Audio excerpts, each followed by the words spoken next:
حضرت علی المرتضیٰ فرماتے ہیں سیدہ فاطمہ نے کبھی مجھے کوئی کچھ کہا ہی نہیں، کبھی فرمائش ہی نہیں کی۔ ایک دن بیمار ہو گئی تو کہنے لگی، میں قریب بیٹھا تو میں نے کہا فاطمہ زندگی میں تو نے کبھی کچھ نہیں مانگا، اور عزت والے باپ کی عزت والی بیٹی، میرا دل کرتا ہے کوئی فرمائش تو کرنا۔ تو حضرت فاطمہ کہنے لگی علی اگر ایک انار مل جائے نا، اگر ایک، میرا دل کر رہا ہے اگر ایک انار مل جائے، ایک انار مل جائے تو طبیعت چاہ رہی ہے انار کھانے کو۔ مولا علی شیر خدا فرماتے میں گیا، ایک انار خریدا بازار سے، 1 دینار تھا میری جیب میں، انار خرید کے جب واپس پلٹا نا تو کہتے ہیں ایک بوڑھا شخص، ہونٹوں پہ کمزوری، آپ فرماتے ہیں میرے باپ دادا کی عمر کا، لڑکھڑاتے اس کے ہاتھ اور کہنے لگا علی میں بھوکا ہوں کئی دنوں کا۔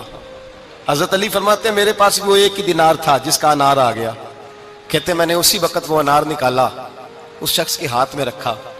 بوجھل قدموں سے جب میں اندر داخل ہوا نا تو پاک رسول کی پاک بیٹی، عزت والے نبی کی عزت والی بیٹی، صبر والے محبوب کی صبر والی بیٹی، کہتے ہیں جب میں نے اپنا قدم اندر رکھا دروازے کے تو فاطمہ نے میرا اترا ہوا چہرہ دیکھا تو کہنے لگی علی پیسے اللہ کے راستے میں دے آئے ہو، خیرات کر رہے ہو؟ حضرت شیر خدا رضی اللہ تعالیٰ عنہ فرماتے ہیں میں فاطمہ کی طرف دیکھا تو میں حیران ہو گیا،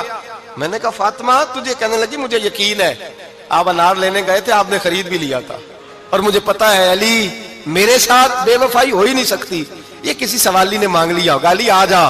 مجھے انار کھانے سے وہ سکون نہیں ملا جو تو اللہ کے راستے میں دے آیا ہے تو سکون ملا ہے، کھانے سے نہیں ملا جو تیرے دینے سے ملا ہے۔ مولا علی کہتے صبر کر کے میاں بیوی بیٹھ گئے تو دروازے پہ دستک ہوئی،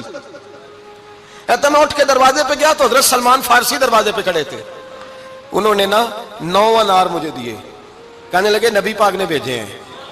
یہ 9 انار ہیں نبی پاک نے بھیجے ہیں۔ تو حضرت علی شیر خدا فرمانے لگے ہمارے نہیں کسی اور کے ہیں، ہمارے نہیں کسی پڑوسی کے ہیں، دائیں بائیں دیکھ لے، کہنے لگے نہیں تمہارے ہی ہیں، فرمانے لگے نہیں میرے ہوتے تو 10 ہوتے، اس لیے کہ اللہ فرماتا ہے من جاء بالحسنۃ فلہ عشر امثالھا، تم ایک نیکی کرو گے میں 10 کا اجر عطا کروں گا۔ فرمایا میرے ہوتے تو 10 پورے ہوتے، اللہ رسول نے بھیجا اور میرا یقین کمزور ہو سکتا ہے، میرے ہوتے تو 10 ہوتے، یہ 9 ہے۔ حضرت سلمان فارسی نے جیب میں ہاتھ ڈالا، 10واں بھی نکالا، کہا علی تیرے 10 ہی تھے، میں تو تیرا امتحان لے رہا تھا،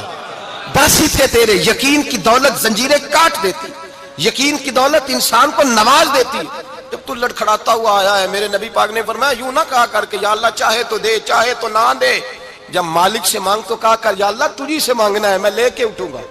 تو مجھے دے گا۔ فرمایا جتنا تیرا یقین کامل ہوگا اتنا ہی اللہ تجھے جھولی بھر کے عطا فرمائے گا۔